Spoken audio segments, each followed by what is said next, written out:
Kaya bago sila magtanim ng gulay, sinisigurado muna nilang ligtas yung area na pagtataniman nila. Nilalagyan po namin ng bakod para po hindi po makapasok yung mga kambing, para hindi po masira yung mga tanim namin.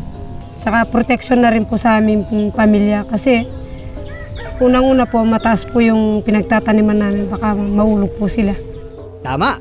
Dapat laging nag-iingat. Dito kung saan sila nagtatanim may slope o may libis.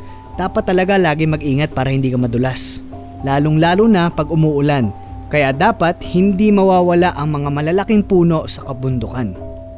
At dahil ang mga katutubong Aita ng Florida Blanca ang tagapangalaga ng kalikasan dito, Bawal po dito sa barangay na Buklod na kinakalbo yung mga puno.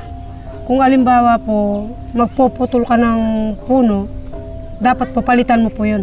Kasi pag wala pong puno yung bundok, mas kadalasan pong naglalandslide po yung kabundukan.